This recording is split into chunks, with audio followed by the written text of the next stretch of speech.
Ezequiel capítulo 3, versículo 1 en adelante, dice así: me dijo, hijo de hombre, come lo que hayas, come este rollo y ve y habla a la casa de Israel.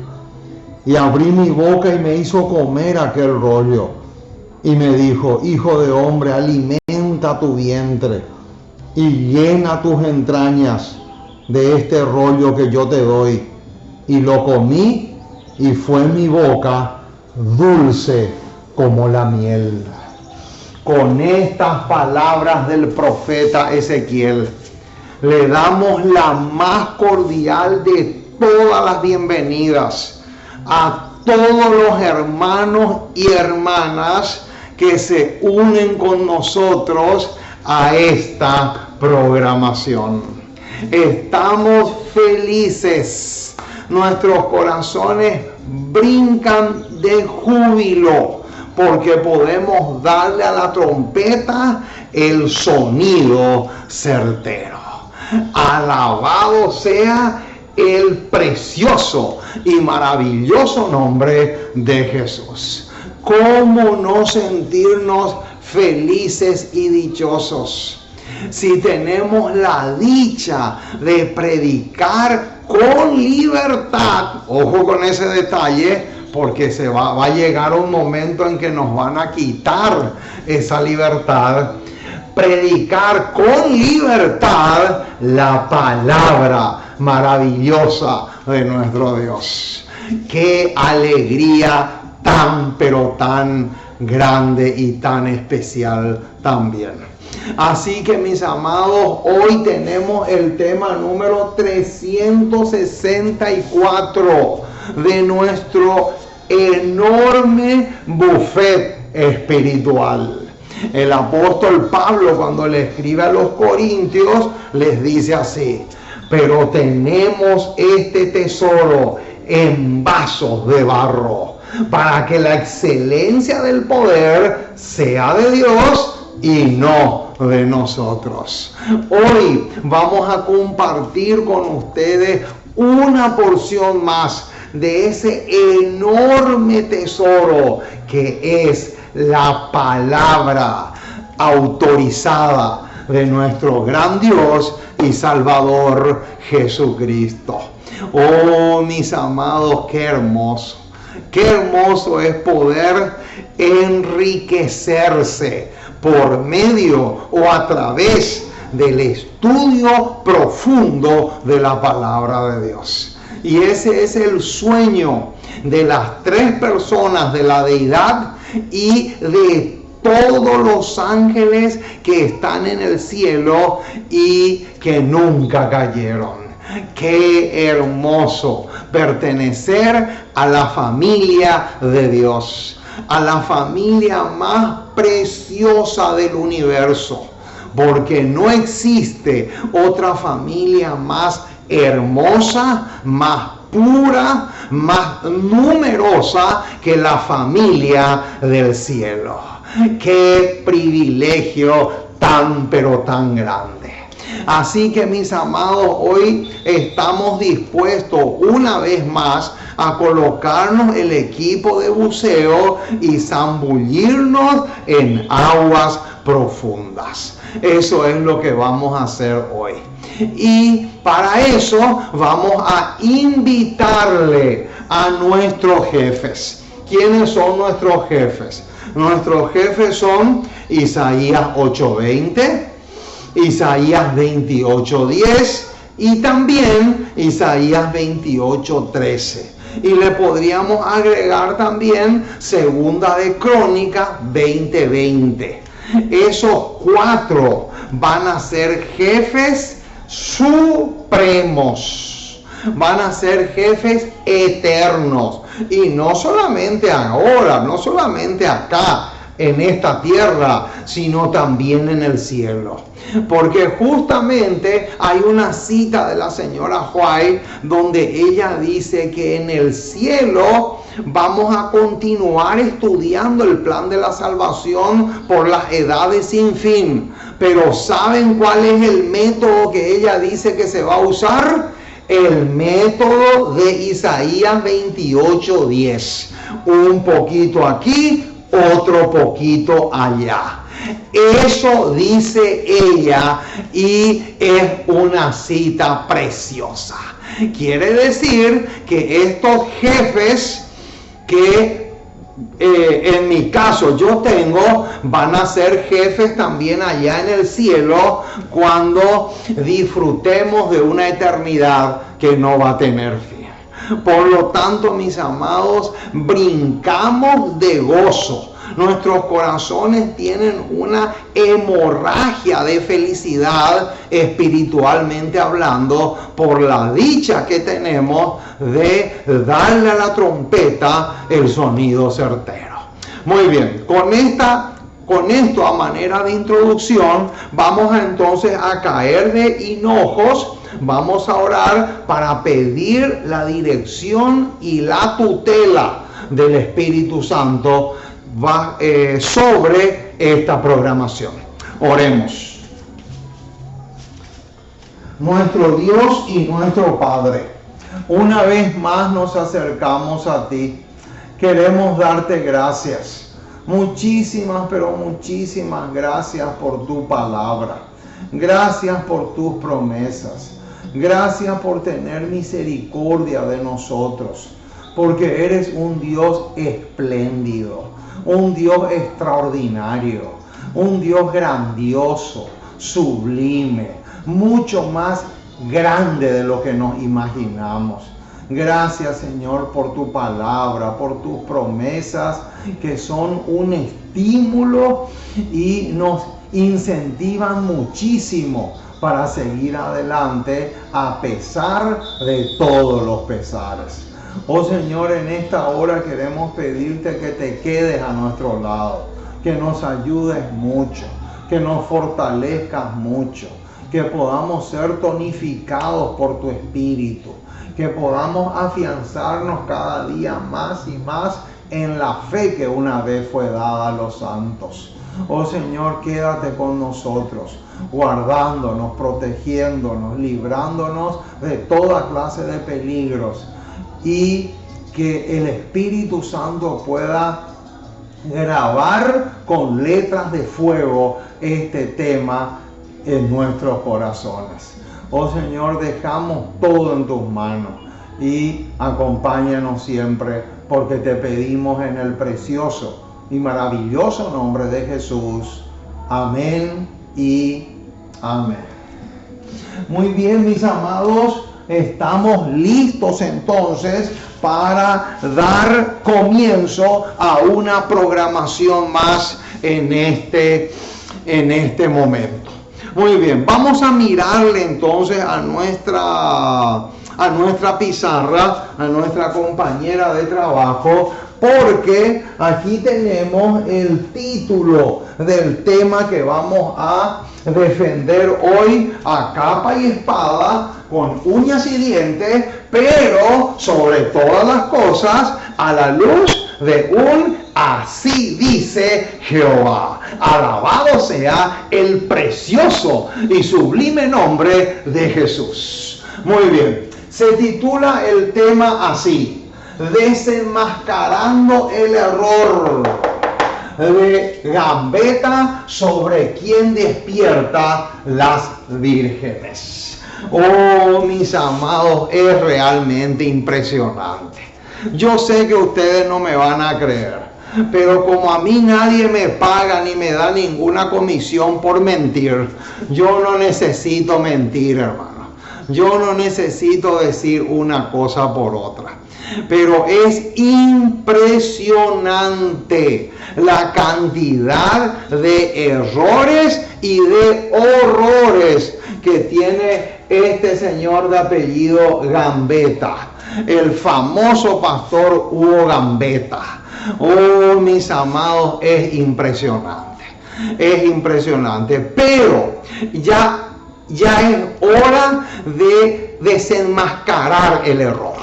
No podemos soportar que se le siga engañando a la gente.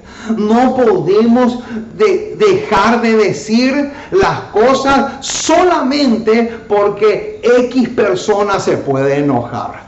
No, mis amados, ya nos olvidamos de eso.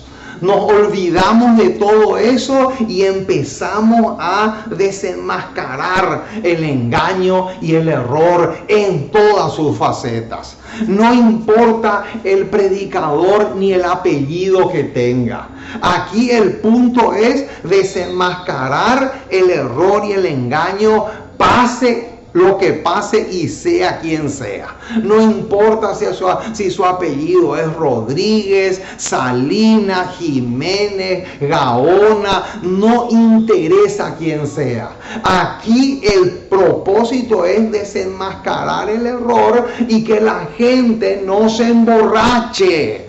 Porque, hermanos, ojo con esto que les voy a decir, es a través de esto.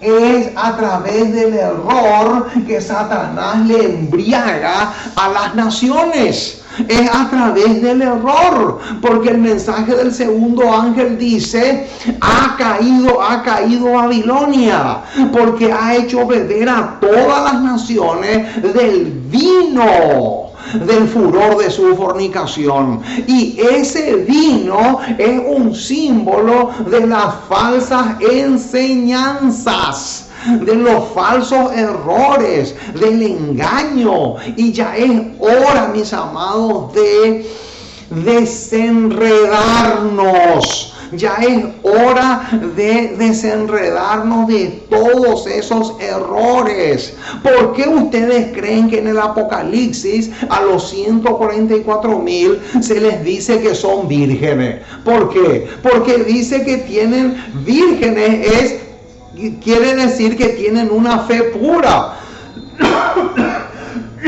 O sea, son vírgenes en el sentido de que acá en su mente, en su cerebro, están libres de ¿qué? Están libres del vino del error, el vino de Babilonia y el vino que produce confusión.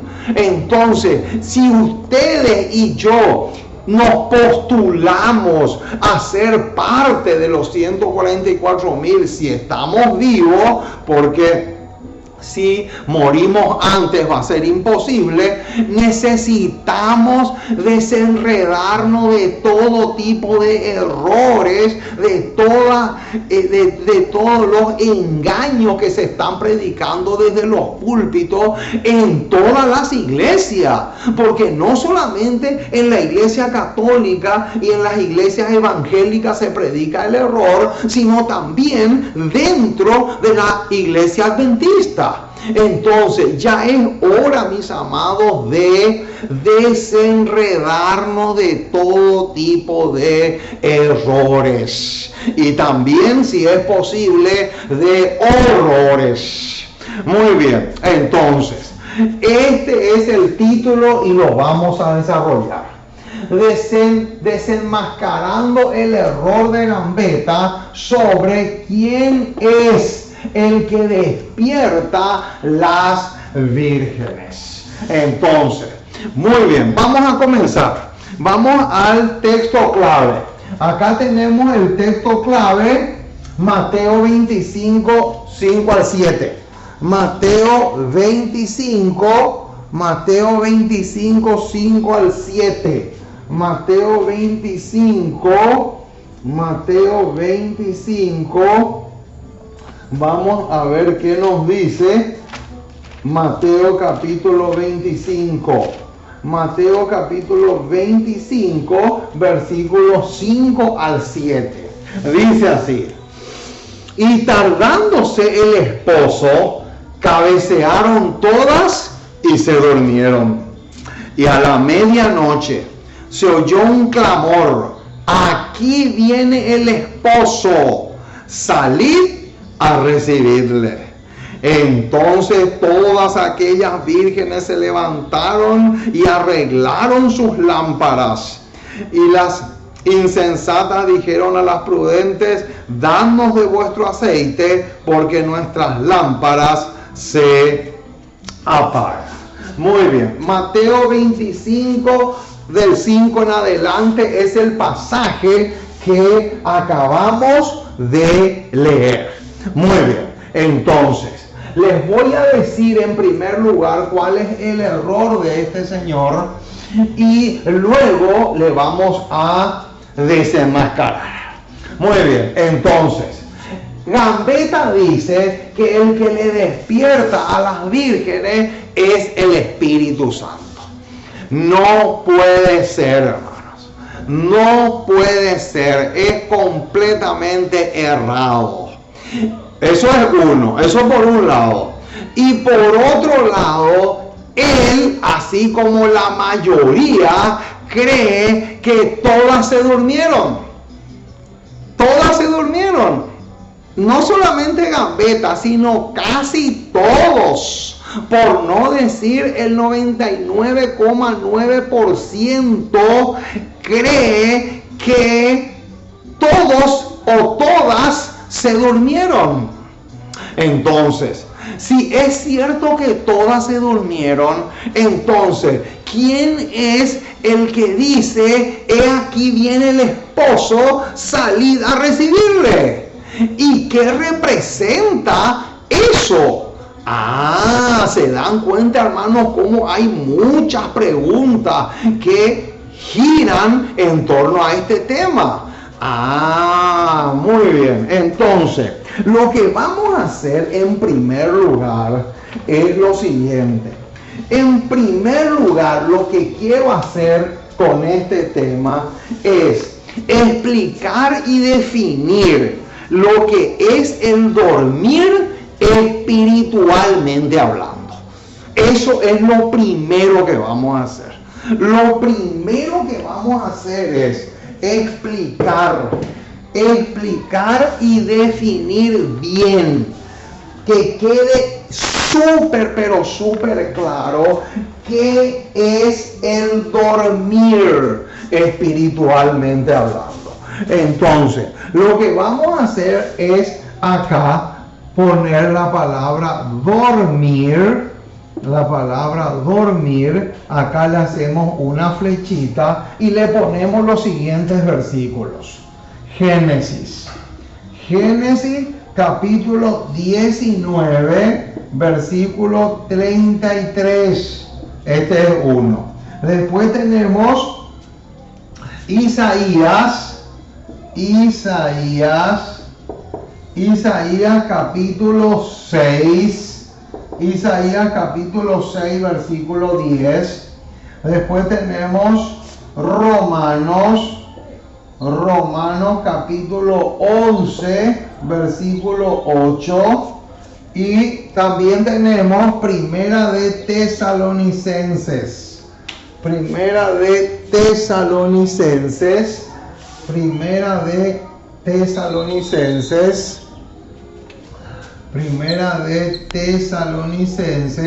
capítulo 5, versículos 7 y 8. Entonces, estos son los versículos que estamos obligados a leer ahora. ¿Por qué? Porque estos versículos son claves en relación a lo que significa el dormir acá en la parábola de Mateo 25, la parábola de las 10 vírgenes. Entonces, en primer lugar, vamos a buscar Génesis 19. Vamos a comenzar por ahí. Génesis capítulo 19, este versículo es clave. Génesis capítulo 19, versículo 33, hermanos. Súper clave este versículo. Génesis 19, 33. Con este pasaje arrancamos este estudio tan espectacular y tan enriquecedor que vamos a hacer en esta ocasión. Dice así el versículo 33. Noten, Génesis 19:33 dice: y dieron a beber vino a su padre aquella noche, y entró la mayor y durmió con su padre. Ahí está, noten, durmió con su padre. Y ahora viene el detalle, hermanos. Noten, él no sintió cuando se acostó ella, ni cuando se levantó. ¡Qué tremendo este pasaje, hermano! Está hablando de Lot y del pecado de sus dos hijas, ¿verdad? Pero no vamos ahora a entrar en eso, porque este versículo estamos usando ahora en el contexto de el dormir, en este contexto. Entonces, ¿qué es el dormir espiritualmente hablando? En el versículo es un dormir literal, pero nos está sirviendo en el contexto de la parábola de las 10 vírgenes. ¿Qué significa el dormir espiritualmente? El dormir espiritualmente es que la persona no se preocupa en absoluto, no siente el dolor ajeno. Es indiferencia total, indiferencia absoluta. Eso es el dormir espiritualmente hablando. Porque acá dice que Lot ni cuenta se dio. O sea, el dormir espiritualmente es cuando una persona ni se preocupa por la salvación de otro, ni se preocupa por dar estudios bíblicos, ni se preocupa por salir a predicar casa por casa, ni se preocupa por distribuir literatura, no se preocupa en nada. Él no siente pero ningún deseo, ni anhelo, ni nada por la causa del Señor. Ahora, ese no es el único. Vamos ahora a Isaías 6:10. Vamos a conectar ahora Isaías con Génesis. Vamos a Isaías, porque acá también nos vamos a encontrar con otro pasaje que calza perfectamente con lo que significa el dormir espiritualmente hablando. Capítulo 6, verso 10. Dice así: engruesa el corazón de este pueblo y agrava su oído y ciega sus ojos, para que no vea con sus ojos, ni oiga con sus oídos, ni su corazón entienda, ni se convierta y haya para él sanidad. O sea, este pasaje también calza perfectamente con el significado espiritual de dormir, porque nos habla de que la persona está completamente indiferente. En su vida no hay arrepentimiento genuino, no hay conversión genuina, no se preocupa por su salvación y menos por la salvación de otro. Todo ese paquete que aparece acá en este versículo 10 de Isaías 6 tiene también tiene una equivalencia con el dormir. Y ahora vamos a Romanos 11:8. Romanos, vamos a buscar el libro de Romanos, capítulo 11, verso 8. Este versículo también arroja luz sobre el significado de el dormir espiritualmente. Dice así, versículo 8: como está escrito, Dios le dio, ¿qué dice? Espíritu de ¿qué? De estupor. Ahí está. ojos con que no vean y oídos con que no oigan hasta el día de hoy. O sea que este estupor o espíritu de estupor que aparece en este versículo 8 de Romanos 11 equivale al dormir espiritualmente hablando. Entonces, ahora veamos Primera de Tesalonicenses 5, 7 al 8. Vamos a ver que Primera de Tesalonicenses 5 al 8 también calza muy bien con esta mini lista de versículos que hicimos acá en la pizarra. Noten, vamos a buscar Primera de Tesalonicenses capítulo 5 versículos 7 al 8 y dice así. Versículos, vamos a leer el 6. Acá pusimos 7 al 8, pero vamos a leer del 6 en adelante. Dice, por tanto, no durmamos como los demás, sino velemos y seamos sobrios. Ahora bien, versículo 7. Pues los que duermen, de noche duermen. Y los que se embriagan, de noche se embriagan.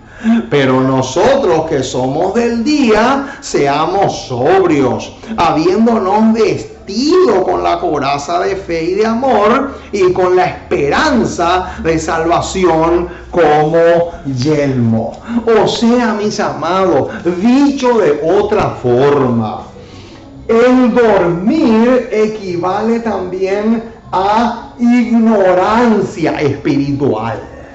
Noten, en este pasaje de Primera de Tesalonicenses 5, 6 al 8, acá combinan dos cosas. Acá se combinan dos cosas.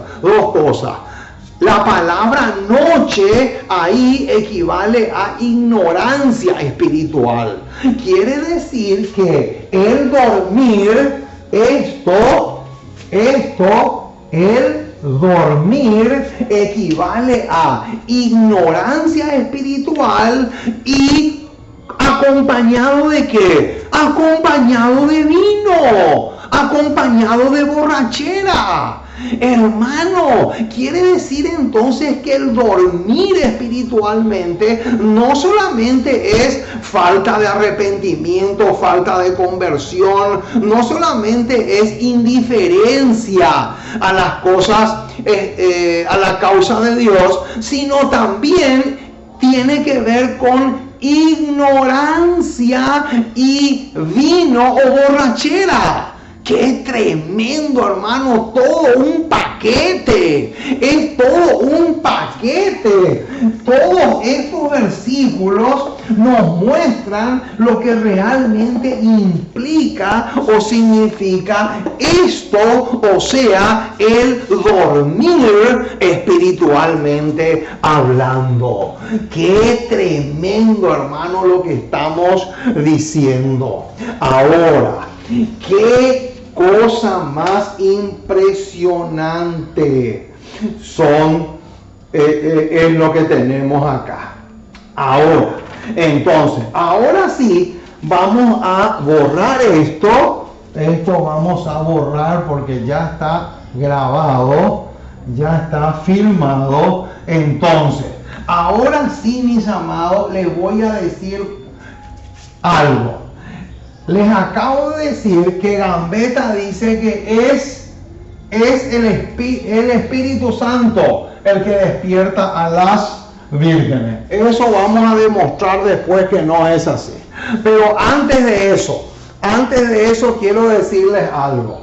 Vamos a responder otra pregunta que tiene que ver con el dormir. ¿Por qué se durmieron? ¿Por qué las vírgenes se durmieron? Esa es una pregunta clave, hermano. ¿Por qué se durmieron las vírgenes? ¿Qué es lo que pasó? ¿Por qué se durmieron? Noten por qué. A fin de conocerle, página 214, hermano, acá se viene un bombazo. Acá se viene un verdadero misil. ¿Por qué se durmieron las vírgenes? Noten por qué. A fin de conocerle, página 214 va a decir por qué. Fueron adormecidos. Esa palabra adormecido es lo mismo que dormirse. Fueron adormecidos, y acá viene la bomba, por las exclamaciones de paz y seguridad.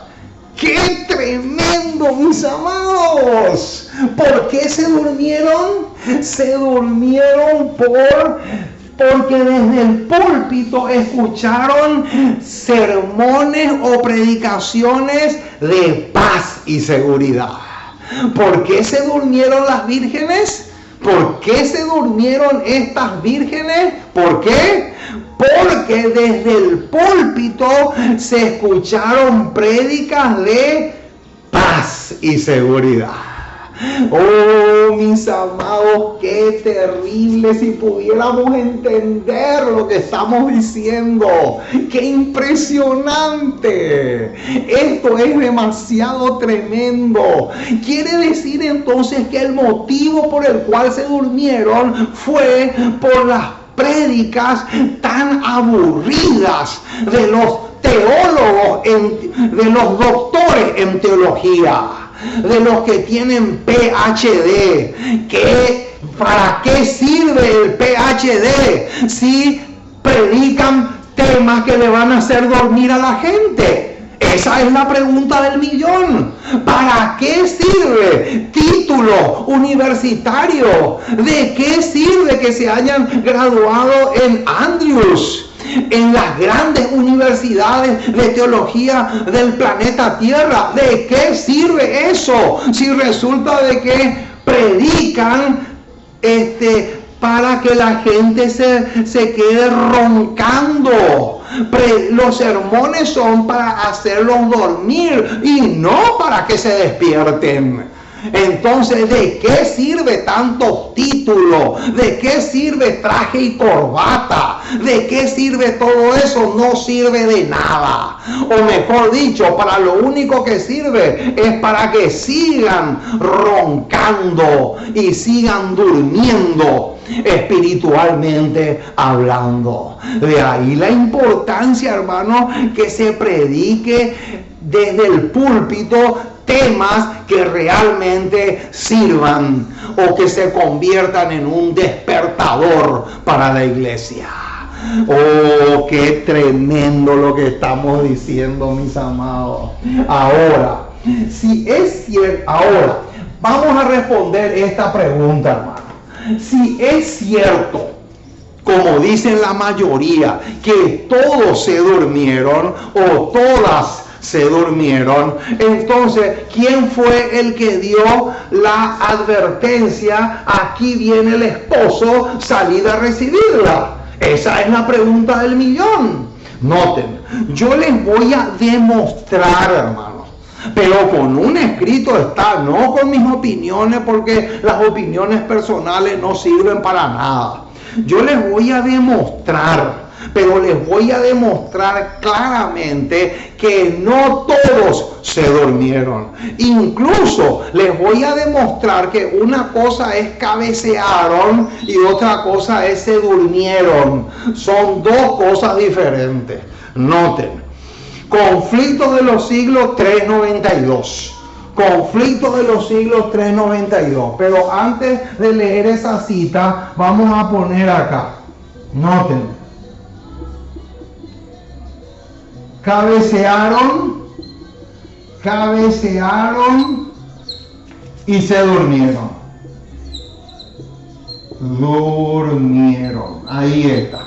Cabecearon y se durmieron. Noten, hermano, una cosa es esto y otra cosa es esto. Lo que pasa es que como la gente no profundiza los temas, ellos van como si fuera lo mismo y no es así.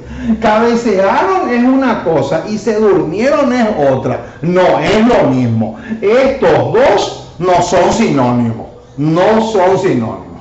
Muy bien, y lo vamos a demostrar ahora. En la página 392 del conflicto de los siglos, la señora White hace una clara diferencia entre estas dos cosas. Cabecearon todas y se durmieron. Noten lo que dice la cita porque es espectacular. Y esta cita a mí me ayudó muchísimo para darme cuenta del error de Gambetta y de muchos otros más, ¿verdad? En relación a quién es el que despierta a las vírgenes. Noten lo que dice y anoten esta cita y léanlo con sus propios ojos ustedes ahí en sus casas, y es espectacular.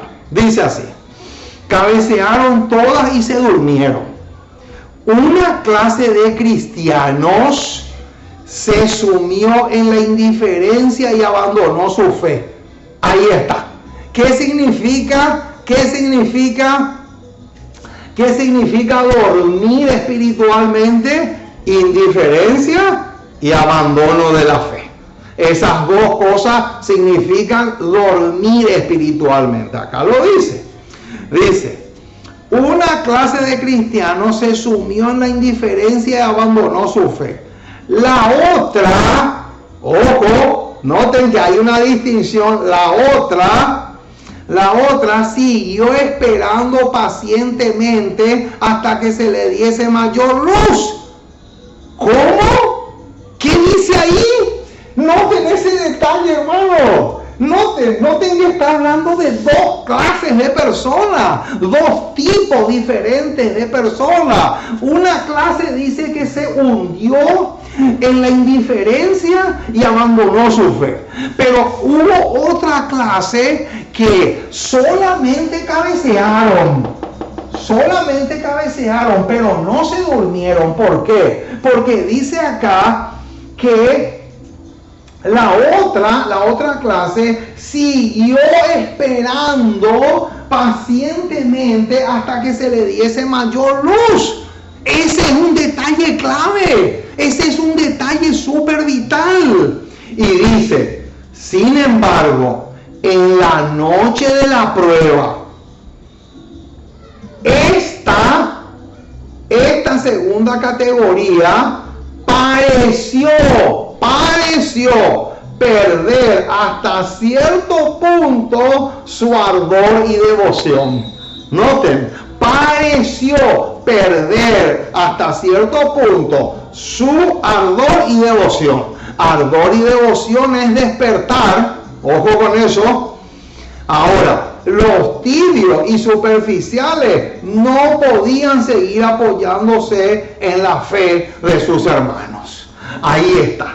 Entonces, ¿qué declaración más espectacular, hermano, la que leímos recién? Noten, conflicto de los siglos 392. Vamos a poner acá conflicto de los siglos 392. Ahí se hace una clara distinción entre cabecearon y se durmieron.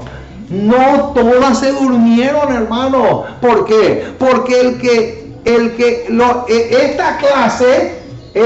esta segunda clase del cual habla aquí en esta página, dice que ellos pacientemente siguieron esperando que se le diese mayor luz. Y es cierto que a la hora de la prueba cabecearon también como las otras, pero no se durmieron del todo, así como las otras. Entonces, ahora bien, ¿cuántas personas fueron despertadas en la época de 1844 con el mensaje? Esta es otra pregunta interesante. ¿Cuántas personas fueron despertadas en 1844 con el mensaje? Noten esta otra cita, hermano. Notas biográficas. Esta cita que vamos a leer ahora se encuentra en Notas Biográficas, página 65, y dice así: los siervos de Dios proclamaron por vez primera el mensaje del segundo ángel en 1844. Y en consecuencia fueron muchos los que abandonaron sus iglesias. Dice, en relación con este mensaje se dio el clamor de medianoche que decía: aquí viene el esposo, salid a recibirle. Ahora, yo te pregunto a ti, mi estimado, ¿qué significa o a qué equivale aquí viene el esposo, salid a recibirle? Eso equivale al mensaje del primer ángel. ¿Y quién fue el que dio el mensaje del primer ángel? Guillermo Miller y sus colaboradores. Quiere decir entonces que Guillermo Miller no se durmió. Guillermo Miller no se durmió y sus colaboradores tampoco.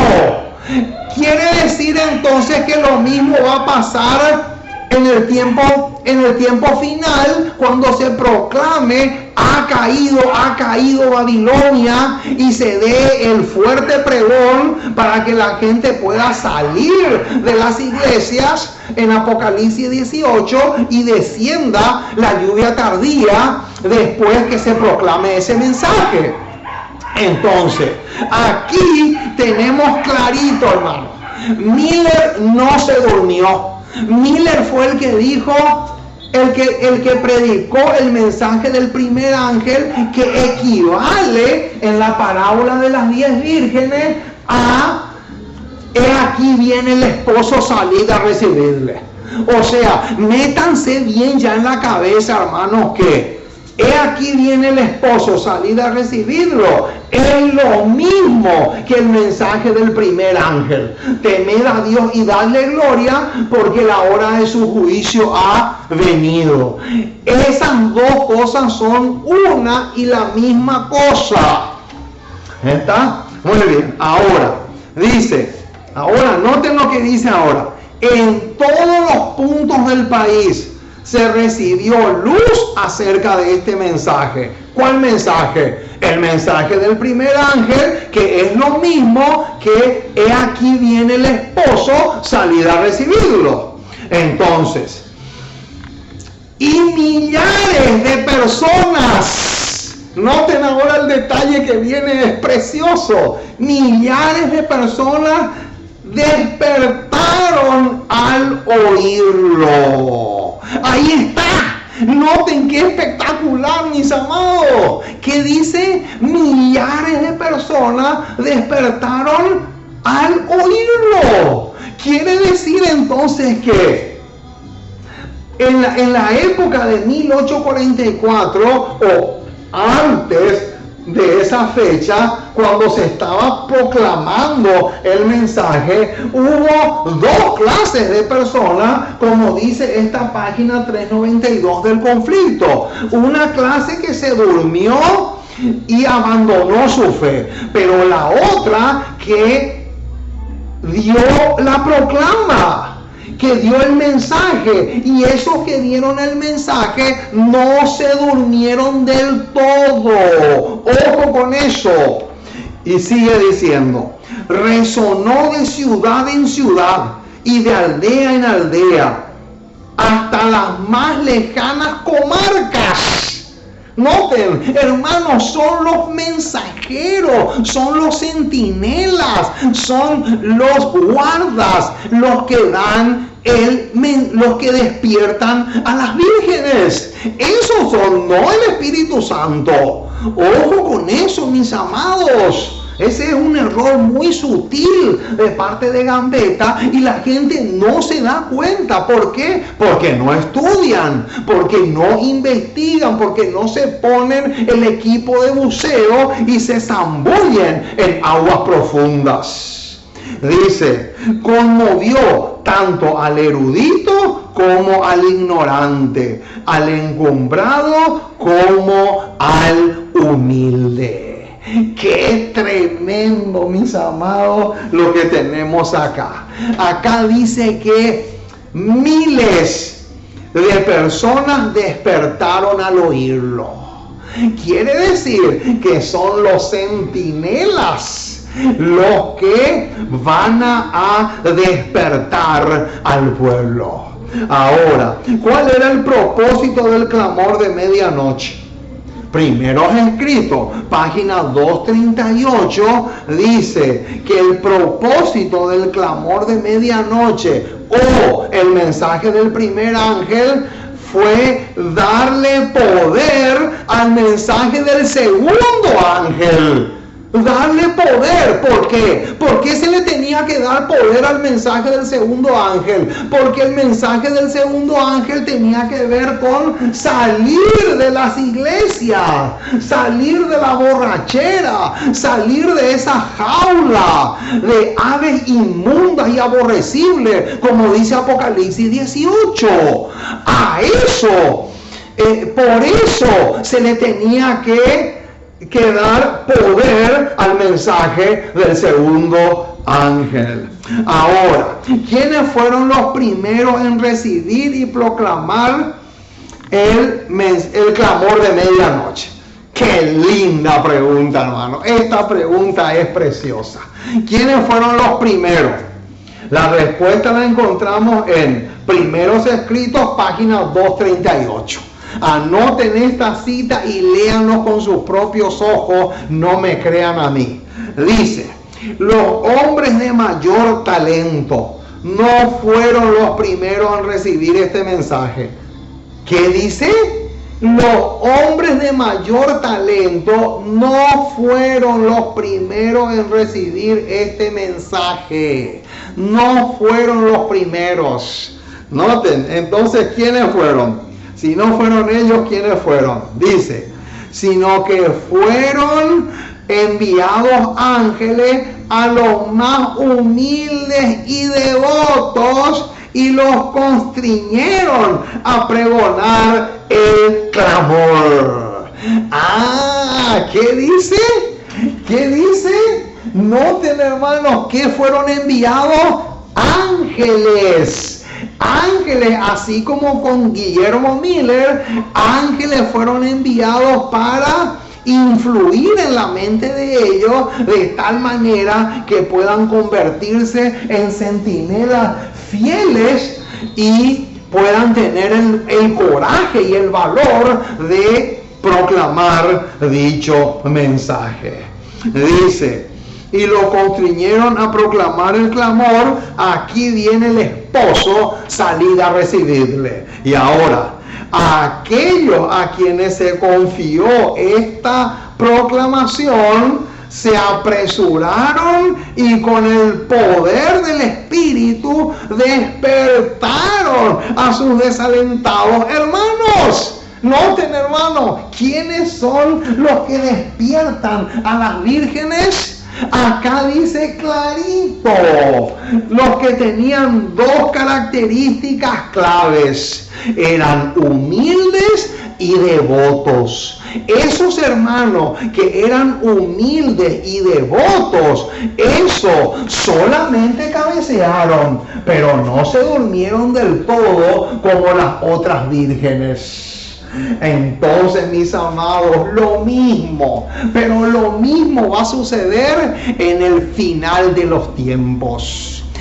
Dios le va a utilizar a los humildes y a los devotos para dar el fuerte pregón del mensaje de Apocalipsis 18 que dice: salid de ella, pueblo mío.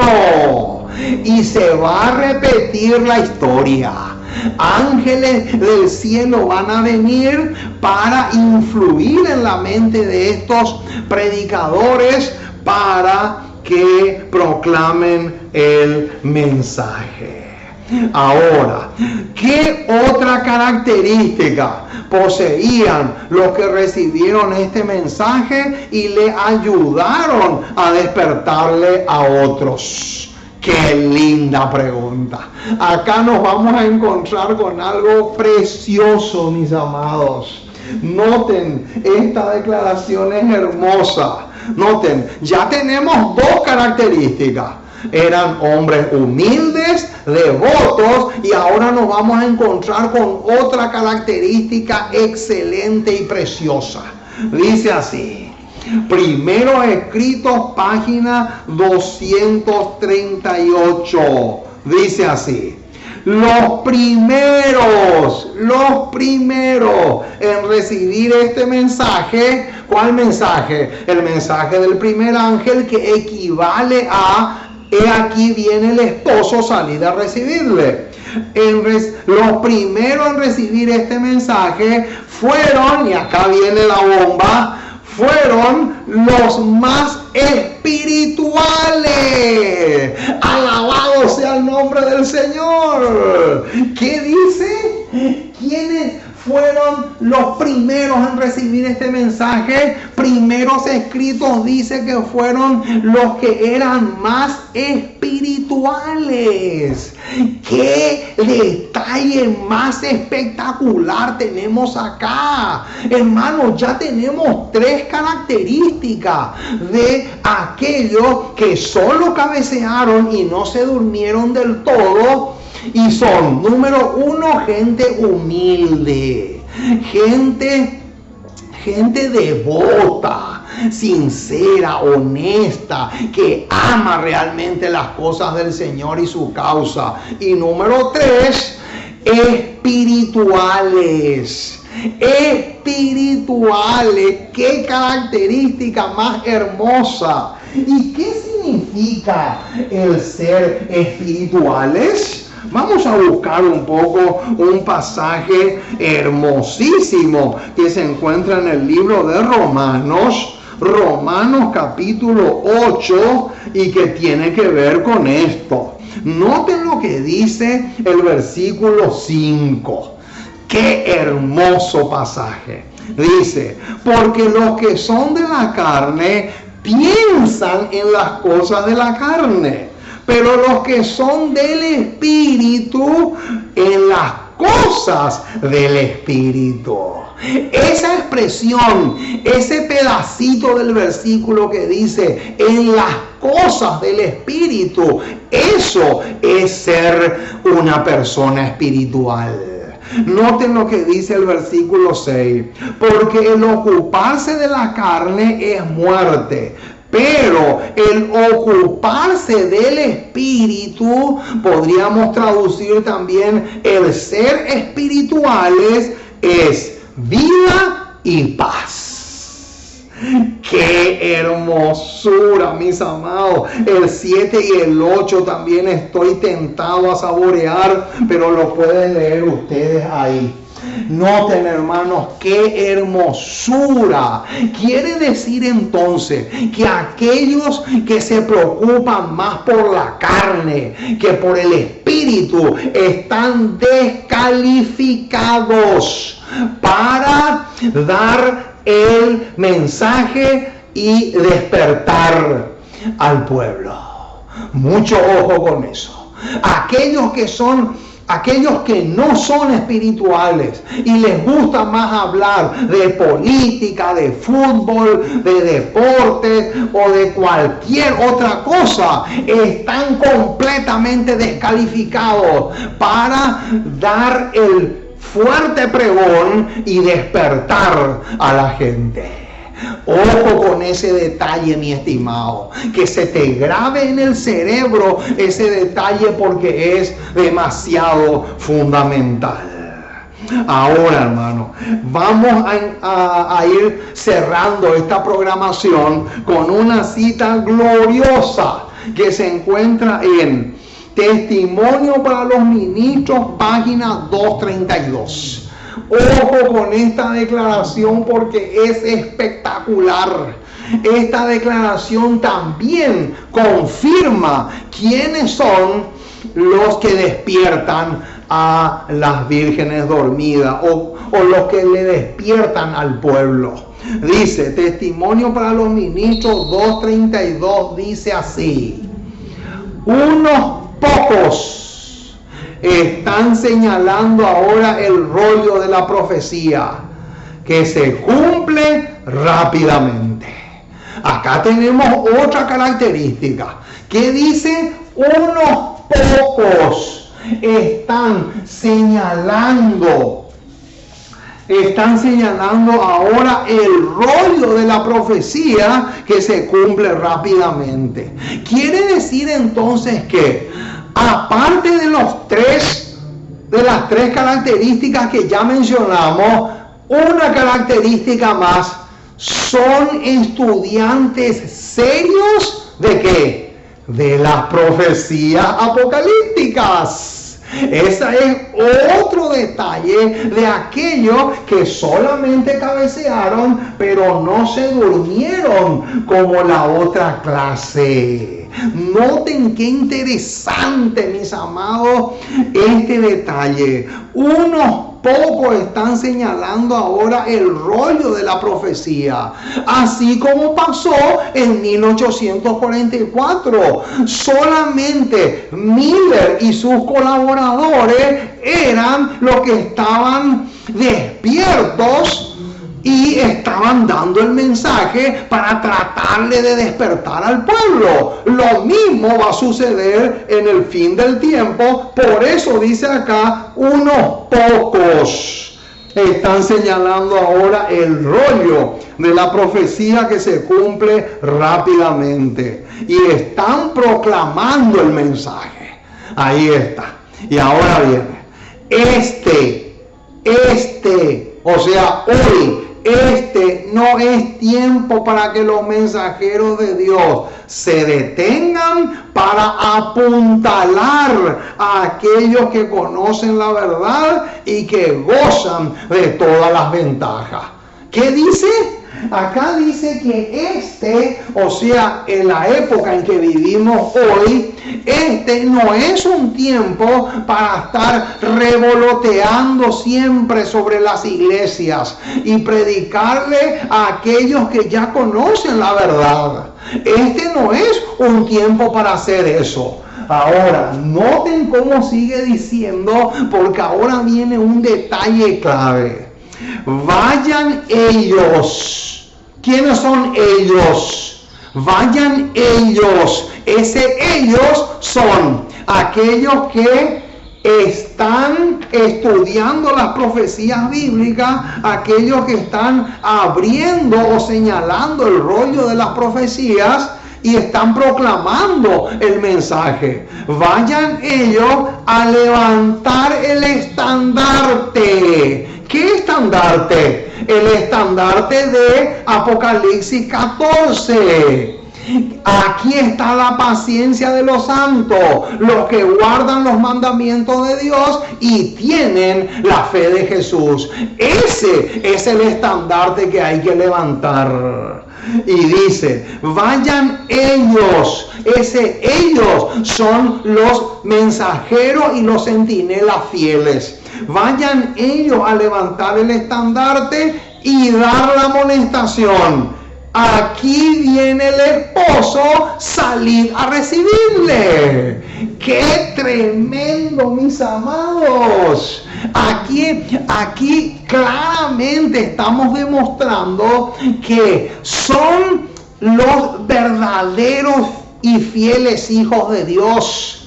Son los verdaderos hijos de Dios. Son los centinelas fieles que aman al Señor, que son humildes, devotos, honestos consigo mismo y con Dios. Son los que están, son ellos los que le van a despertar al pueblo.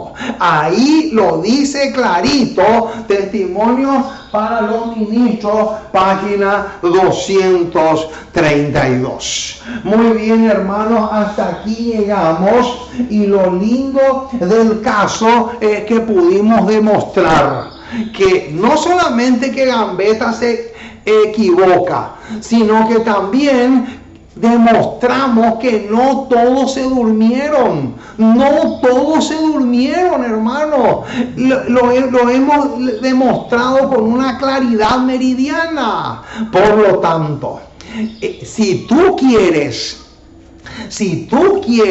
ser de aquellos que van a despertar, van a producir un despertar en la iglesia, ¿qué es lo que tenemos que hacer? Tenemos que hacer lo que dice Isaías 60. Isaías 60, ahí está la clave. ¿Qué dice Isaías 60? levántate y resplandece. Ahí está. Porque ha venido tu luz y la gloria de Jehová ha nacido sobre ti.